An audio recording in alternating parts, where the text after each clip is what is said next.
this is the bracket right now. But here's what I want to do to try to clear up some of this confusion with the numbers. Let's wipe the bracket clean and start from scratch and sort of show you how this is going to work. Now, the first thing you need to know, the quarterfinal round, that's only the 4 highest ranked conference champions, which means the winner of the conference championship game. If you don't win your conference championship game, you cannot advance to the quarterfinals with a bye.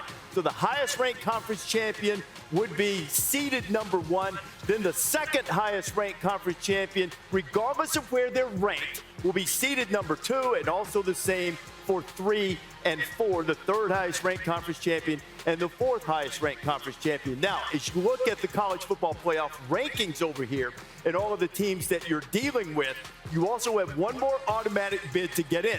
So let's go down the rankings and find the next highest ranked conference champion. You see all of the Big Ten teams. You see a team from the Big 12, they're already in. You would get down to Boise State. Now, Boise State then would go in and get the placeholder as the 12th seed, even though they are ranked 13th. So here are the teams that would be in there at the moment. Oregon, we're not predicting that they're going to win it. They're the highest ranked Big Ten team. We're saying if they win the Big Ten championship, then you'd have Miami from the ACC, BYU from the Big 12, Texas would be the 2 seed in the SEC. I think that we came up with this idea just because I think a lot of people are confused. And I think you did we continue to try to do the best job we can at explaining this, but I think the rankings and the seedings create confusion. Right. These are placeholders. These are not predictions. Ohio State very easily could be right here if they beat Oregon, if they go to the Big Ten championship. This could be SMU. It's the conference champion. We just put these because they're the highest ranked teams. So for now, that's where they are. Now, see, and also the thing that creates a little confusion, the second team out, SMU, we're fully aware that even though the selection committee has Miami ranked ahead of them in the ACC standings, they lead because they were unbeaten.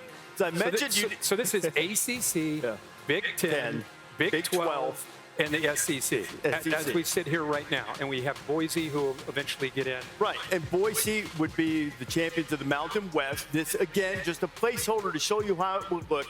And this would put Boise in the 12th seed because they're ranked 13th. Now, the one thing to point out and to remember, if Boise State were to be ranked higher by the selection committee than one of these other 4 champions, they would go here and the other champion would go there. So it doesn't mean the group of 5 champion is automatically the 12th. Or if that 13 were a 7, they're seeded 7. They're a 7. Or if that 13 were a 19, they would still get in at 12 because they're the highest of the group of 5 conference champ. If they got upset tonight, lost a game, Army becomes a team, maybe coming out of the American. That or could Tulane. Potentially, or Tulane. Right. Somebody from the smaller conferences has to be in here. More than likely, they'll be the 12th seed. And in this case, the 12th highest ranked team, Georgia, gets knocked out because you have to get the group of 5 champion in. So that's how we get that. Let's fill out the rest of it and try to clear out why the numbers are a little bit different here, okay? So Ohio State is ranked number 2, but they're not a conference champion. They can't be 1 through 4. These are all saved for the conference champs.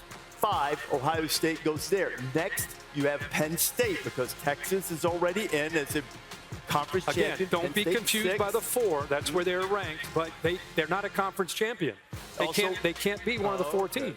Also means Ohio State, Penn State, home game, another Big Ten home game. Indiana. Another Big Ten team. And now we're just stacking rankings. Right. Once you get the conference champions and you get Boise, now you just start stacking based on order. this. 5 and 6 and 7 and 8. You just start going down the line. Tennessee would go in. They would have a home game against Notre Dame. The tricky 8-9 matchup, Rece, I think the tricky Indiana. part is just clarifying for people. We have to declare the conference champions, the 4 highest, and then you have to declare who's going to be that group of 5 champion. And once you do that, then you just start stacking in order 5, 6, 7, all the way through.